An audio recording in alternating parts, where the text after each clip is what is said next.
Moi, de mon côté, je vais tenter d'abord de vous donner un petit aperçu de ce que cela signifie, la légalisation du cannabis médicinal, pour que nous ayons ici une base aussi bonne que possible pour mener le dialogue, pour pouvoir parler avec ces invités de grande renommée et pour pouvoir discuter avec eux ce que cela signifie et comment se présente cette légalisation. Mon impression, c'est qu'avec la révision de la loi sur les stupéfiants en Suisse, il y a eu un véritable changement de paradigme. Tout d'abord, en 1975, le cannabis était perçu encore comme une substance interdite, donc aucunement viable. Ça n'a changé qu'en 2011, lorsque le cannabis a été déclaré substance contrôlée. À partir de là, il a été possible de demander des autorisations exceptionnelles pour l'utilisation du cannabis, mais aussi pour des patients, pour qu'ils puissent consommer des produits de cannabis. Mais ce chemin a été plein d'entraves. Jusqu'ici, il a été nécessaire d'avoir une autorisation de l'Office fédéral de la santé. Pour les patients, cela signifiait qu'il faut avoir déjà une maladie incurable et que toutes les autres options de traitement étaient déjà épuisées. Ceci, bien sûr, ne correspond pas à un État légalisé, mais plutôt à un État semé d'embûches. Et avec la révision, on fait face donc à de grands changements. Ce qu'on vise surtout par la révision, c'est de promouvoir la recherche sur le cannabis médicinal, car vous le savez peut-être, jusqu'ici, du moins en Suisse, il n'y a eu que très peu de recherche en matière de médicaments sur la base de cannabis. Sur la base d'autorisations exceptionnelles qui étaient octroyées, jusqu'ici, ce n'était pas un domaine attrayant pour les entreprises. Entre autres, c'est cela qu'on souhaite changer avec la nouvelle loi. L'Office fédéral de la santé a reconnu maintenant qu'un Health Technology Assessment est utile pour le cannabis médicinal. Ils ont réalisé ce Health Assessment et grâce à cette procédure, on a souhaité vérifier si, au niveau mondial, il y a suffisamment d'études pour pouvoir prouver que le cannabis avec teneur THC est efficace dans le cas de certaines indications. Le résultat un peu décevant de ce processus est que l'Institut qui avait été mandaté, que la situation de données était insuffisante au niveau mondial, qu'il n'y avait pas suffisamment d'études cliniques pour pouvoir prouver que le cannabis était efficace pour certaines indications. En même temps, cette étude disait qu'il n'y avait pas suffisamment de données pour dire que le cannabis serait sans effet. Il n'y avait tout simplement pas suffisamment de bases pour pouvoir parvenir à des constats véridiques. Ça, c'est un résultat très particulier. Et même si cela s'est fait en parallèle, c'est important qu'on ose maintenant faire ce pas de légalisation, car avec la légalisation, beaucoup de choses vont changer. Les autorisations exceptionnelles ne seront plus nécessaires et ça va tomber dans la responsabilité de Swissmedic, c'est-à-dire l'autorité d'autorisation suisse émettra des autorisations d'entreprise pour des producteurs suisses pour qu'ils puissent produire, cultiver du cannabis médicinal et aussi des autorisations pour que ce cannabis médicinal puisse être diffusé sous forme de médicaments. Cela va de pair avec la suppression de l'interdiction du cannabis médicinal. Maintenant, donc, c'est de toute actualité car il y a 3 semaines, les ordonnances par rapport au cannabis médical ont été déposées à la consultation. Maintenant, il est clair plus ou moins comment le législateur a prévu cela, comment le cannabis médicinal doit être cultivé, produit et diffusé, distribué. Ganz kurz, der Gesetz. Le législateur s'est décidé pour un système d'autorisation. Comme je disais, Swissmedic sera l'autorité ou le service qui sera responsable d'émettre ces autorisations. Du côté de l'administration, du côté du patient, on a décidé le concept de la formula magistralis. C'est en résumant une possibilité pour pouvoir mettre des produits de cannabis sur le marché sans obtenir une licence. Ça veut dire aussi que la liberté thérapeutique du médecin est au premier plan. Le législateur ne fait pas de dispositions selon l'indication ou l'administration, les formes d'administration. On est conscient que la situation de données est insuffisante et on ouvre le champ en mettant en avant la liberté du médecin. Le médecin, selon son devoir de diligence, devra décider tout seul quel médicament de cannabis est applicable dans quelle situation et sous quelle forme pharmaceutique ou forme posologique. Donc vous voyez, nous en venons maintenant à une substance contrôlée, à une substance qu'on peut diffuser. Et cela signifie aussi qu'en tant que médecin, on est libre d'administrer des produits de cannabis, des médicaments sur base de cannabis. C'est très grossièrement l'état des choses. La consultation est encore en cours. Donc, si vous tous vous êtes intéressés à contribuer à une éventuelle amélioration, vous pouvez vous adresser aux personnes correspondantes. Maintenant, j'aimerais ouvrir la discussion avec mon panel. Je suis très reconnaissant que vous soyez tous là pour parler avec moi du cannabis médicinal en Suisse. J'aimerais adresser la première question à Christa.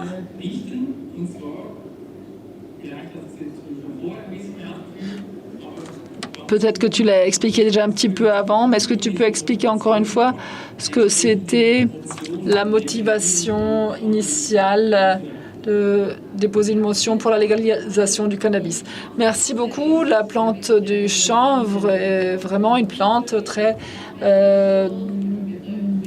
diversifiée. Et au départ, je m'étais engagée pour la révision de la loi sur les stupéfiants en 2004 et j'avais perçu cela comme un réel échec que le Parlement n'avait pas donné suite. Ensuite, j'ai fait partie de l'initiative sur le chanvre en 2018 et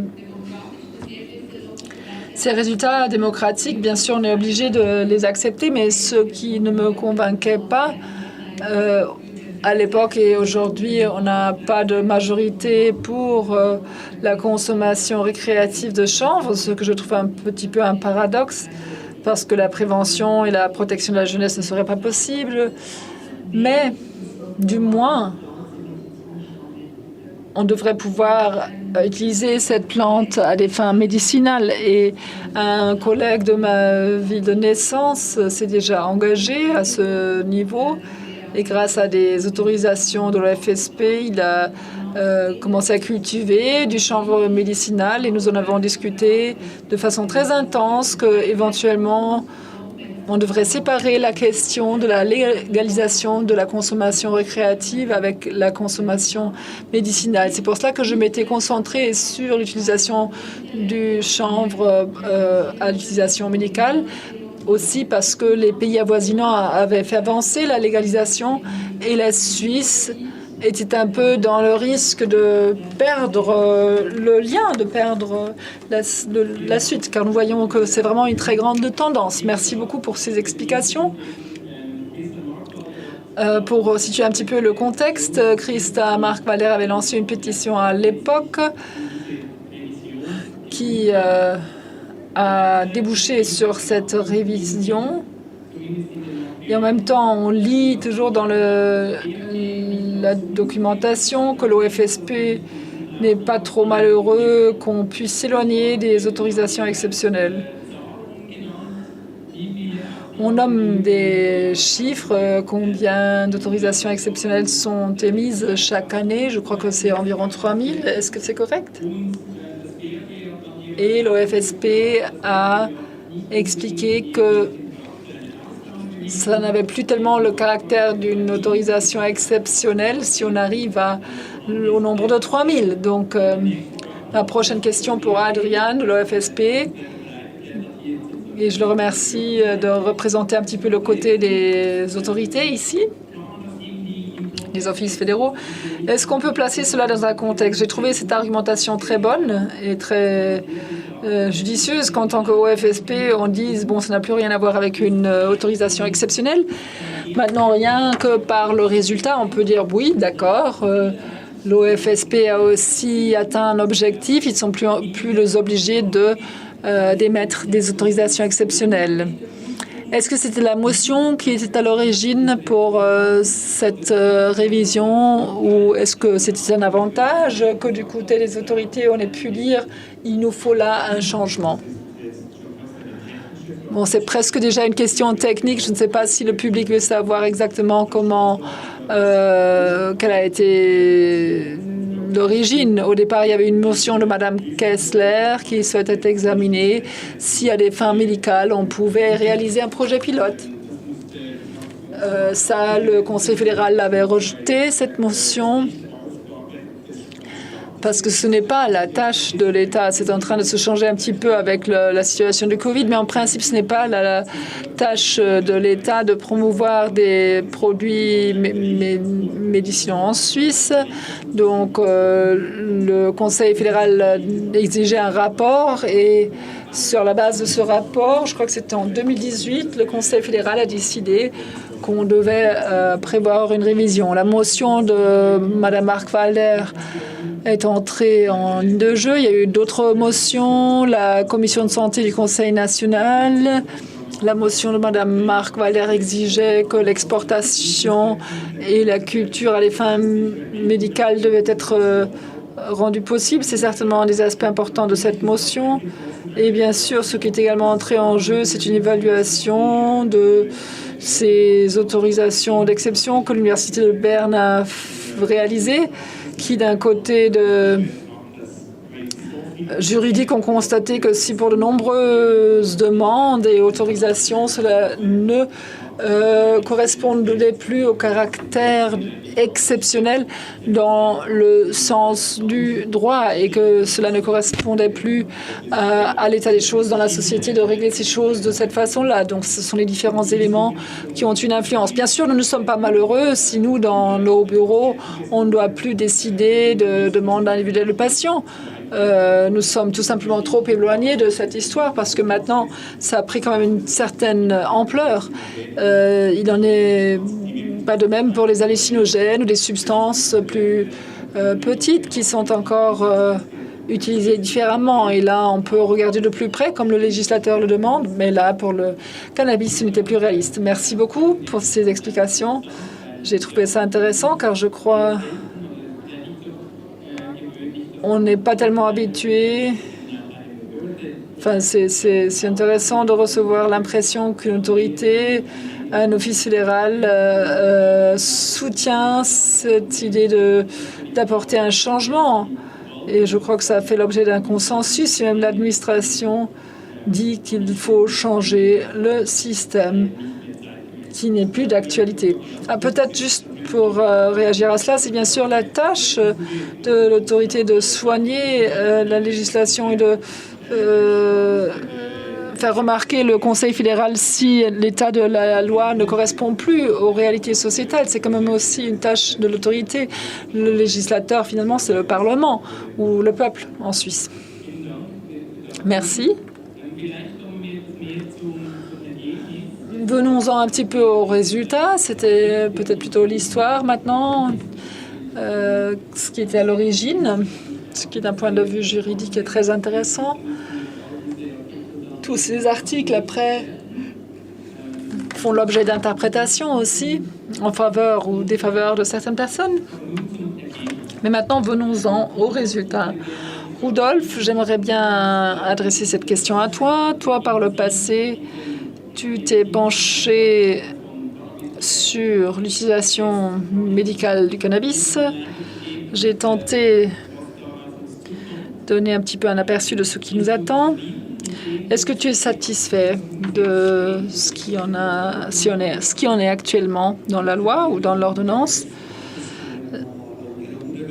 J'aimerais nommer le terme de dilemme du cannabis. Ce terme dilemme du cannabis est de mon collègue Franjo Brotjenhern, qui est probablement le médecin le plus connu en Europe. Il vit en Allemagne et le plus connu qui traite avec du cannabis. Qu'est-ce qu'on entend par ce dilemme? Eh bien, c'est quelque chose...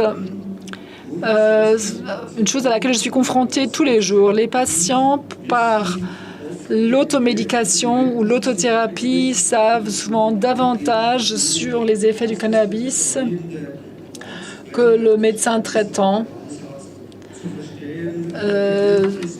Parfois, le médecin traitant est prêt à comprendre, à vouloir comprendre. Certains ne le veulent pas en raison des entraves administratives.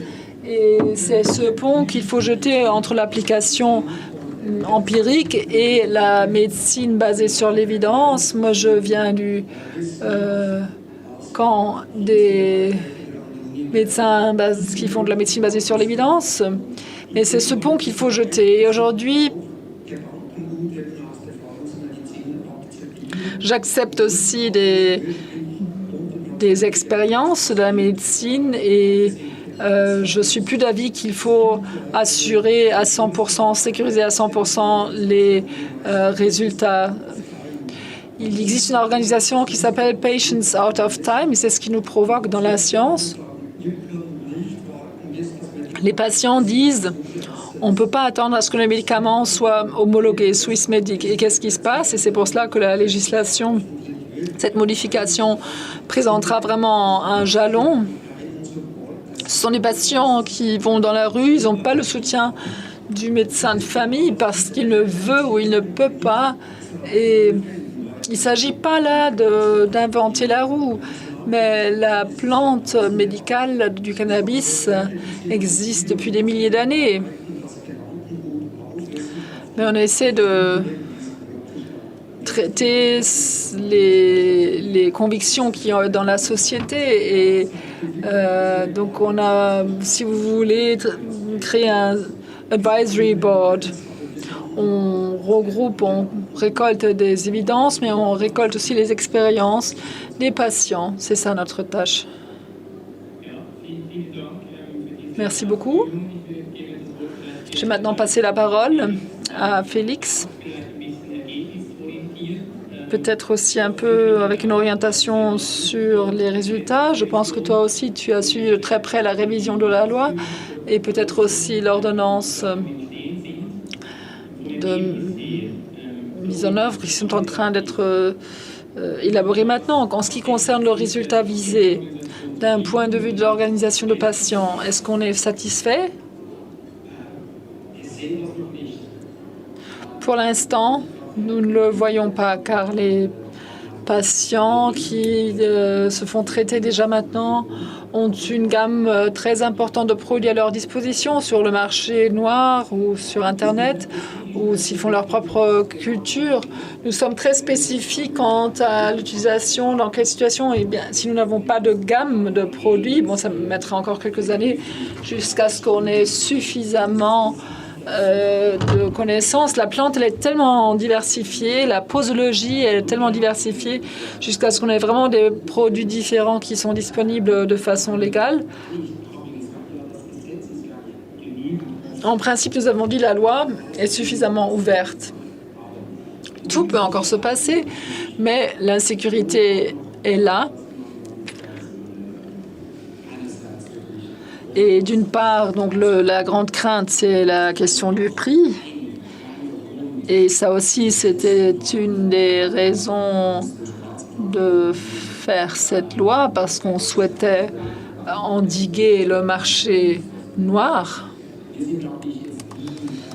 Nous ne sommes pas non plus Ce qui distingue le cannabis médicinal et l'autre cannabis, ce qui est important pour le cannabis médicinal, c'est que ce soit produit de façon très propre, mais ça, en principe, ça devrait être valable pour tous les produits, tous les types de cannabis qui sont consommés, qu'il n'y ait pas de métaux lourds qu'on trouve dedans, etc.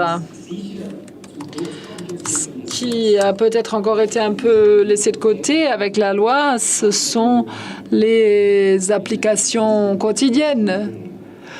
On appelle ça toujours un petit peu le thé aux fenouil. Le cannabis, pour nous, ça doit rentrer dans la petite armoire des médicaments et après dans l'armoire des aliments. Et là, on n'est même pas obligé de parler des différentes teneurs, TBCD. Il y a aussi de l'ancienne médecine, énormément d'utilisation où on prend du cannabis avant de se rendre chez le médecin. Et ça, c'est quelque chose où on a toujours espéré qu'on pourrait soulager les caisses maladies. C'était comme des remèdes maison. Ce qui était disponible avec une recette magistrale jusqu'ici, ça coûtait tellement cher, personne ne pouvait se le permettre.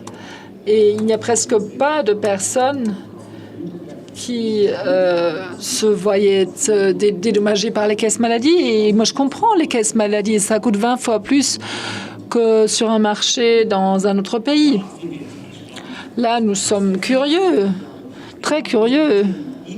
Et je crois que nous, on a toujours envoyé nos patients chez le médecin. On lui a dit, explique à ton médecin comment ça se passe avec l'ordonnance magistrale.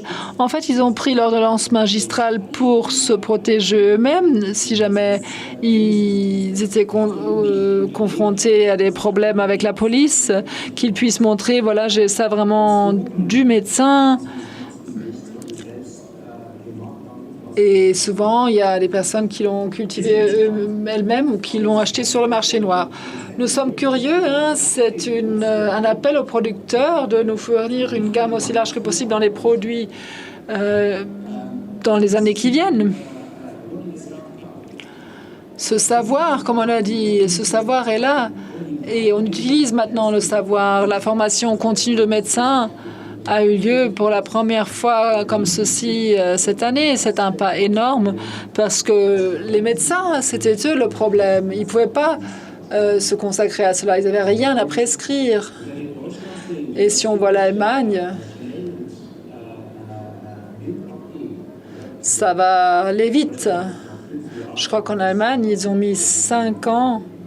Non, ça fait 5 ans qu'on a le cannabis dans les pharmacie, là aussi, on a encore le problème qu'il y a un nombre trop grand de personnes qui le paient eux-mêmes. Mais ce qu'on a pu voir, et ça c'est soulageant pour les patients, les prix ont baissé. Ça, c'est justement le mot-clé. J'aimerais rebondir là-dessus. Tu as parlé de cette formule magistrale, de l'ordonnance magistrale, et telle que je l'ai compris, également à l'avenir. Moi, je suis allée voir le texte de la loi et le texte de l'ordonnance et je suis parvenue au résultat qu'on a décidé le concept de la formula magistrale. Donc, ma question pour toi, est-ce que c'est bien cela? Est-ce qu'on s'est décidé pour le concept de la formule magistrale? Pas forcément. Déjà, avec la révision en 2012, c'était le cas, je crois. On a déjà dit qu'il y aurait cette utilisation exceptionnelle médicinale. C'est toujours le cas dans le cas de recettes préparées de façon individuelle pour les patients. Mais déjà à l'époque, comme aujourd'hui, il était possible qu'un producteur pharmaceutique, ou donc l'industrie, dépose une demande d'homologation chez Swissmedic et pour un médicament homologué, l'efficacité, la sécurité, les exigences doivent être prouvées. Donc pour ce genre de produit, il ne faut pas d'autorisation exceptionnelle pour nous. Le législateur est parti à l'époque de l'idée que l'industrie si les médicaments faisaient leurs preuves, qu'il y aurait des efforts d'homologation, et ça n'est pas venu. Il y a différentes raisons pour cela, on en parlera peut-être encore, mais cette voie magistrale avec les autorisations exceptionnelles, ça a toujours été prévu comme exception. Et dans le droit sur les moyens curatifs, une recette magistrale ou une formule magistrale, c'est aussi un petit peu la dernière solution à laquelle on a recours. C'est là que va rentrer en jeu l'expérience, le savoir collecté sur la base d'expérience. Un médecin peut dire individuellement, il n'y a pas de médicaments homologués, on n'a pas encore d'évidence empirique qui serait suffisamment grande dans le sens, donc évidence dans le sens clinique, mais nous avons ici une évidence anecdotique et nous allons tenter le coup, tenter la chance.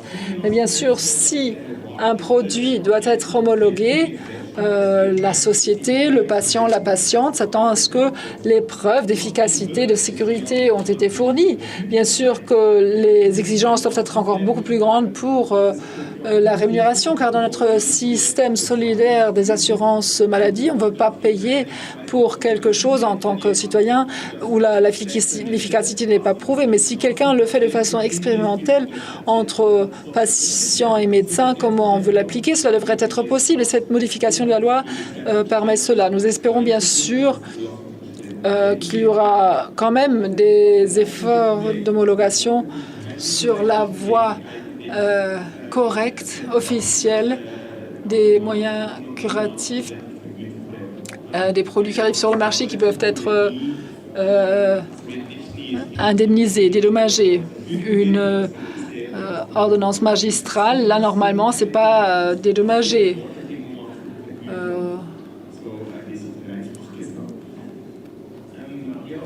Dit de façon simplifiée. Merci pour ces explications, mais j'aimerais encore une fois poser la question. Nous avons dans cette salle quelques membres des producteurs qui s'intéressent à la production de cannabis en tant que médicament. Ils disposent d'installations de haute technologie, ils disposent de l'expertise et ils peuvent produire du cannabis à un pharmaceutical grade. Donc la technique est à disposition. Maintenant, comment est-ce que on peut mettre cela en lien avec la formula magistralis? J'imagine que du côté des médecins, du côté des patients, c'est un peu spéculatif peut-être, mais il serait souhaitable s'il y avait des médicaments de cannabis médicinal qui seraient examinés et produits selon ces standards de qualité. Donc c'est vraiment sur le label, que c'est vraiment très exact au microgramme. Comment est-ce qu'on peut mettre cela en lien avec la formula magistralis? Est-ce que les patients peuvent acheter, d'abord produire, est-ce que les médecins, les pharmaceutiques peuvent produire un tel médicament? Le médecin va écrire une ordonnance, le patient va à la pharmacie et va acheter ce produit tout prêt. Est-ce que ça, c'est possible? Bon, ça, c'est défini selon le droit des moyens curatifs, mais peut-être qu'on peut le dire de façon simplifiée. Dans le cas d'un médicament homologué, il y a comme une garantie étatique que c'est sûr et efficace. Et dans le cas d'une recette magistrale, d'une prescription magistrale, le médecin n'assume pas cette responsabilité, l'autorité n'assume pas cette responsabilité. C'est plutôt dans la responsabilité du médecin de décider qu'il fait cela avec son patient, mais cela ne veut pas dire que ces produits ne correspondraient pas aux exigences décrites dans la loi sur les produits thérapeutiques, et cela indépendamment si c'est un stupéfiant ou pas. Il y a la pratique de production, ça c'est un concept dans la matière de la loi sur les produits thérapeutiques. Ça, c'est valable pour ces produits, peu importe qu'ils soient produits directement dans la pharmacie ou dans une autre procédure avec un producteur payé.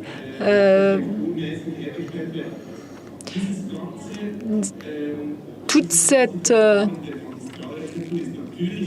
procédure de la prescription magistrale est limitée. On ne peut pas produire 10 000 médicaments de façon provisionnelle, mais chaque pharmacie doit pouvoir prouver qu'elle a ce besoin. On peut par exemple avoir un besoin annuel pour ses patients, alors que le producteur rémunéré peut bien sûr produire pour différentes pharmacies, mais en principe, là, la production est limitée à 3 000 unités administrables. Ça fait partie du droit sur les produits thérapeutiques qui dépasse bien sûr la loi sur les stupéfiants, et c'est valable aussi pour les recettes magistrales sans stupéfiants. Et j'aimerais juste corriger l'idée que le législateur souhaitait absolument suivre ce chemin, mais comme il n'y a pas de médicaments homologués, comme on l'a dit, il n'y a pas suffisamment de recherche, et bien maintenant on veut quand même donner la possibilité aux patientes et aux patients de pouvoir profiter de ces médicaments. Il n'y a tout simplement pas de garantie du côté de Swissmedic. Merci.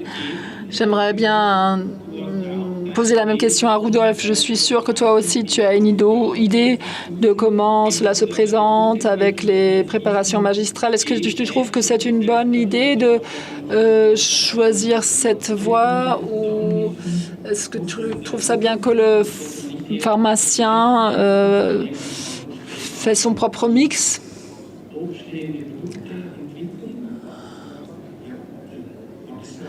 Disons que cette histoire de recette magistrale, c'est la solution de compromis jusqu'ici, jusqu'à ce que tout soit implémenté.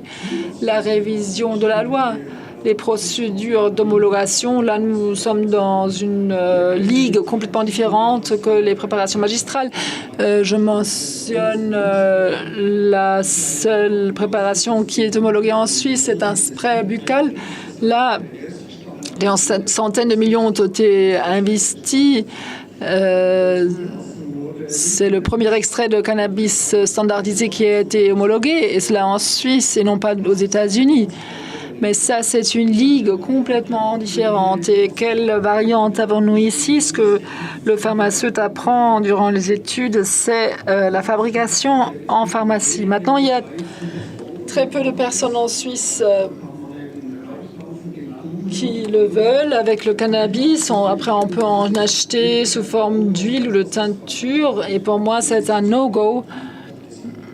Ça doit être sécurisé d'un point pharmaceutique. On doit savoir quelles sont les substances contenues, et on doit aussi savoir quels sont les effets collatéraux auxquels il faut s'attendre. Un problème, on l'a déjà avec les fleurs. Et je sais que je vais me rendre impopulaire en disant cela, mais le fleur, et disons que la norme du livre médical décrit le domaine de vacillation de la fleur, c'est plus 10% ou moins 10%. Et là, heureusement, la nature est variable. Et si maintenant la fleur en tant que telle est vendue en pharmacie, on peut recevoir des problèmes avec les normes du livre médical. Pour moi, la fleur est une matière première idéale pour produire des recettes magistrales. Ça, le pharmaceute peut le faire, le pharmacien peut le faire, mais ça demande un certain effort. Après, il y a vraiment encore d'autres critères pour la sécurisation. Mais la recette magistrale, c'est une ruse vraiment sophistiquée pour pallier à cette lacune que nous avons dans le livre des produits médicaux. On devrait peut-être le discuter aussi, comment on peut introduire le cannabis par la voie la plus sûre et simple dans le corps. Entre autres, on sait que tout ce qu'on avale, le foie n'aime pas trop les cannabinoïdes et il va détruire la majorité.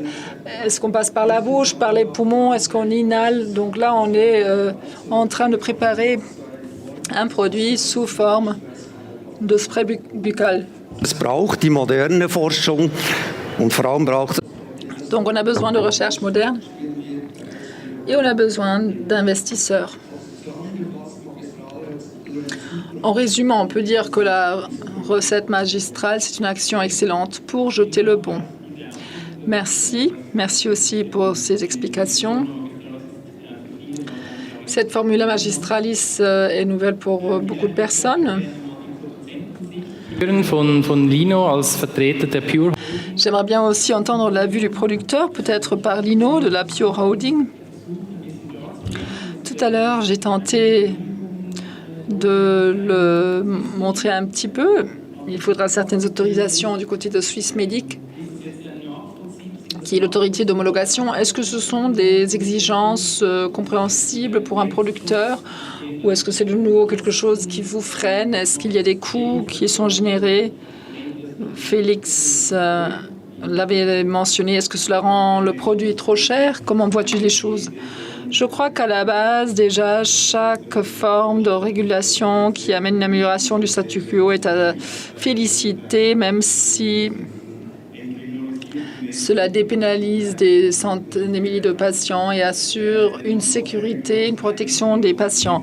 Si après on parle médicaments avec des substances contrôlées et si on parle de l'ordonnance de contrôle des stupéfiants, il est clair qu'on se trouve dans un domaine très réglementé et qui est en contraste très fort avec le domaine très peu contrôlé du CBD et il y a de grandes barrières d'entrée pour les producteurs. Si le cannabis rentre sur la liste A, B ou C des stupéfiants, on pourrait en discuter longuement sur cette scène, mais finalement, cela ne va pas jouer de grand rôle pour un producteur comme la Pure Holding. La mise en œuvre est possible. Ce que je crains tout simplement, c'est que cela engendre des coûts supplémentaires pour les patients. Et si les patients, à la fin,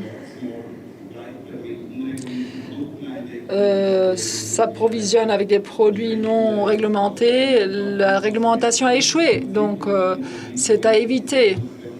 Il faut poser la question aussi combien coûtent ces produits à la fin et est-ce que ces barrières d'entrée entraînent les coûts aussi élevés de façon à ce qu'à la fin, les patients s'évadent sur le marché noir. C'est ça la question.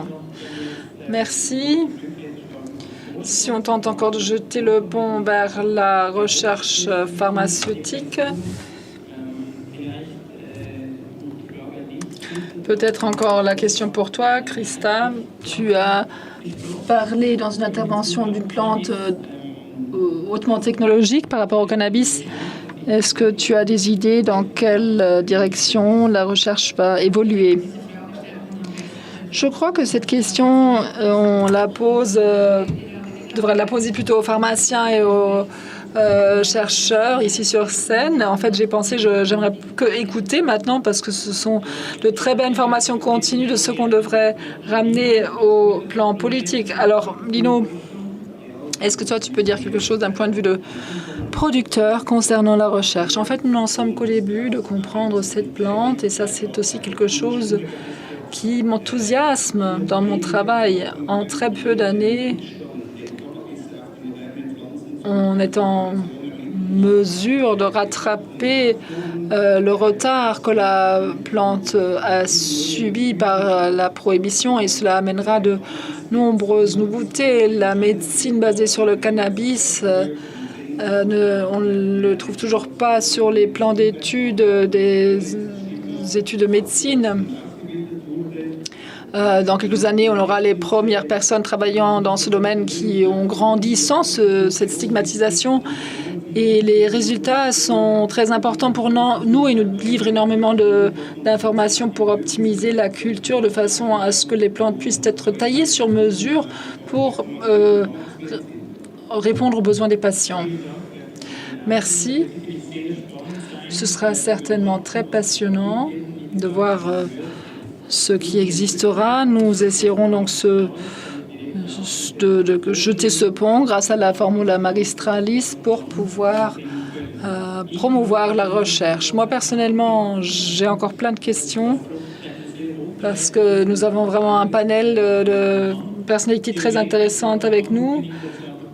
En principe, on avait également prévu des questions du côté du public. Est-ce que vous avez des questions que vous aimeriez poser?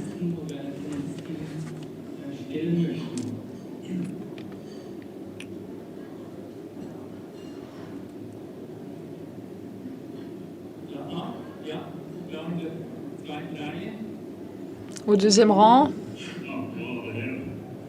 le monsieur. Tout est désinfecté, aucune crainte.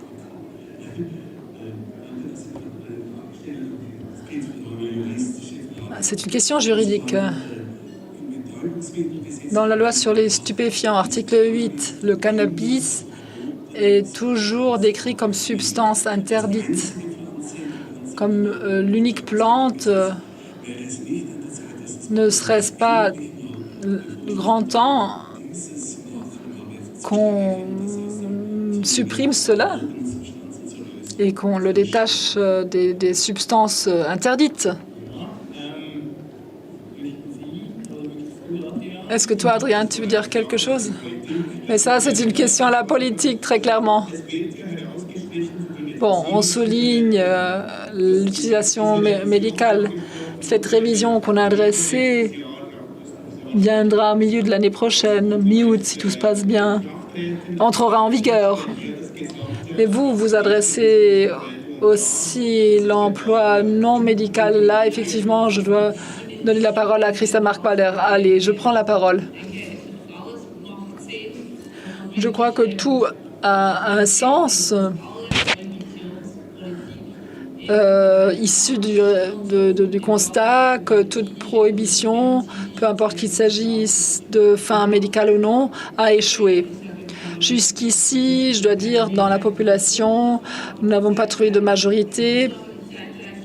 Mais le temps est en train de mûrir. Et le temps mûrit dans le sens où les constats augmentent que le cannabis peut aussi rendre des services dans le domaine médical. Et je crois que la société évolue dans le sens où, dans un délai plutôt bref que long, cette notion puisse être biffée de la loi sur les stupéfiants. Et moi, personnellement, je trouve ça toujours très sympathique lorsqu'on peut biffer et éliminer quelque chose, lorsqu'on n'est pas obligé de réglementer à nouveau.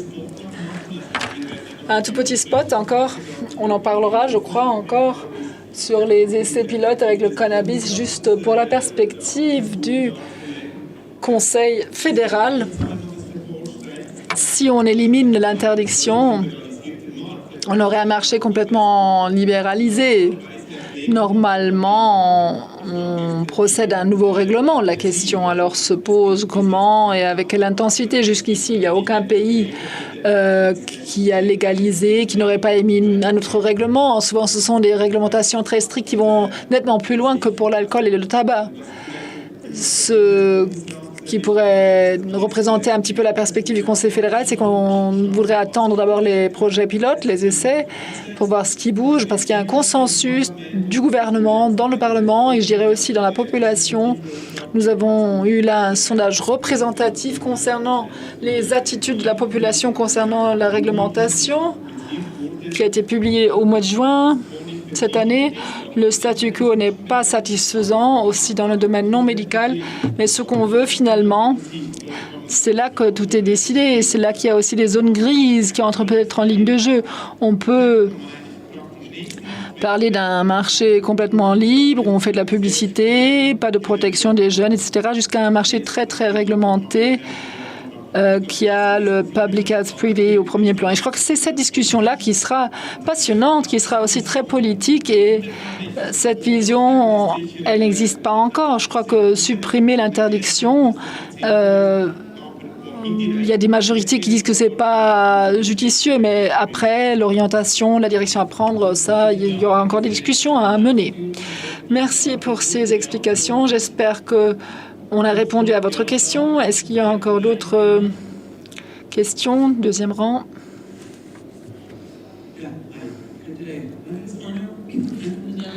Bonjour, je suis Arnaud, je viens des Pays-Bas. Moi, je n'ai pas fait attention durant les cours d'allemand au lycée. Je suis à côté d'un collègue d'Italie et nous sommes allés dans différents pays où ils souhaitent légaliser le cannabis et nous ressentons que la discussion est toujours la même. Les politiciens veulent avoir des réglementations et des permissions et les chercheurs veulent avoir la qualité et les patients veulent avoir un accès abordable, de bons matériaux. Et donc, nous tous, nous souhaitons la recherche et l'éducation. Il semblerait que chaque pays commence à chaque fois à zéro, tout seul. Produits suisses, recherche suisse, réglementation suisse. Et bien sûr, je comprends d'où cela vient. Ma question, c'est quel est l'effort que vous faites pour apprendre les autres pays? Statistiques, les cours, les recherches, les produits. Certains pays l'ont fait depuis 20 ans, comme la Hollande et le Canada. Mais comment est-ce que vous essayez d'aborder ces connaissances pour être plus rapide ici en Suisse? Merci. Merci de votre question. C'est un peu difficile de poser cette question. Je peux peut-être dire quelque chose. Ça concerne la politique, la recherche. La recherche est internationale. Je vais répondre en allemand. Oui, c'est bien. On ne va pas discuter de cela. On regarde plus loin. Nous, du côté de l'autorité, nous sommes en contact très étroit avec les autorités néerlandaises, par exemple, le Pilot Trials. Ça va résoudre le problème aux Pays-Bas. On regarde cela de très près. Nous sommes en contact très étroit avec les autorités canadiennes en Uruguay. Nous échangeons. Donc, de notre point de vue, il n'y a pas encore le modèle au Canada d'un point de vue de la santé publique. Mais on peut énormément profiter de ces expériences. Bien sûr, d'un point de vue de la médecine, il y a des pays qui sont nettement plus loin, comme l'Israël, par exemple. Donc là, on regarde de très près. On a presque tous les ans un résumé des constats, mais ce qui concerne l'élément non médical, je crois que ça va déjà un petit peu dans cette direction. On en est encore qu'au tout début et on n'a pas encore les résultats les plus grands. Bien sûr, on peut profiter ou apprendre énormément de la politique en matière d'alcool et de tabac, et on le fait bien sûr aussi à l'étranger et en Suisse. Ce que toi tu as dit, que l'aspect non médical, je crois qu'on doit vraiment le dire haut et fort, différencier, distinguer l'utilisation médicale de l'utilisation non médicale. L'utilisation non médicale ou récréative n'a rien à voir avec une étude médicale clinique propre et c'est toujours confondu. Là, il y a un consensus entre la société et l'OFSP et au niveau international, car le consensus médical, tu peux le confirmer, mais c'est cette histoire pilote. J'ai rien contre, mais je suis un adversaire. Je suis opposé à ce que la pharmacie soit l'endroit logistique pour les fleurs. Tu fais oui de la tête, tout le monde n'est pas de cet avis. Moi, je favoriserais pour les projets pilotes le modèle club. J'ai été à Oregon, j'ai été à Uruguay, j'ai regardé tout cela. J'ai relié les vacances avec le business à Oregon. Elle s'appelle pharmacie, mais ce ne sont pas des pharmaciens. Ils disposent d'une expertise qui est bien plus grande que des personnes, que mes collègues. Et là, on a un problème très grand. Nous espérons que cette révision de la loi viendra, mais le front n'est pas prêt, ni au niveau médical, ni au niveau des médecins, ni au niveau des pharmaciens. Et c'est là la tâche, si vous me permettez de dire cela encore, que la société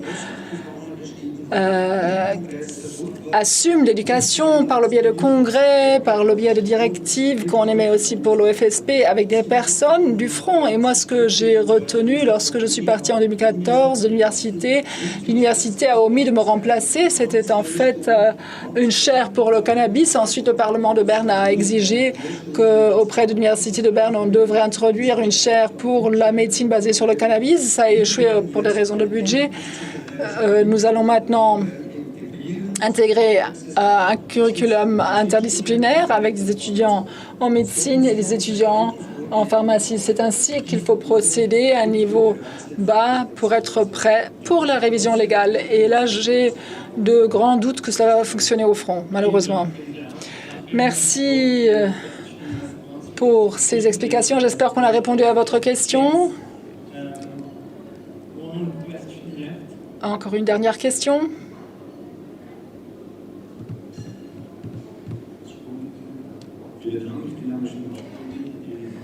Je m'appelle Homstiger.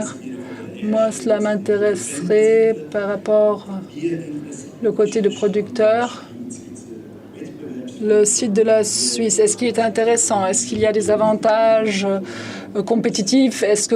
Comment vous comparez cela avec l'UE ou les États-Unis? Et comment cela se passe avec les marchés de vente. Quels sont les marchés de vente que vous percevez comme particulièrement intéressants? Je crois que c'est une question pour Monsieur Lino Celeghetti. Ah, le bon allemand, je m'excuse. Je crois que pour le site de production de la Suisse, on arrive à un autre domaine.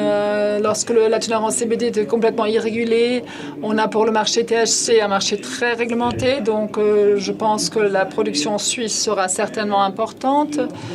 Concernant les marchés de vente, pour nous, la première priorité en tant qu'entreprise suisse, on veut livrer sur le marché suisse, mais on veut également s'attaquer à des marchés comme l'Israël et l'Allemagne. Et je crois que la Suisse occupera un rôle de pionnier en Europe, et c'est bien ainsi.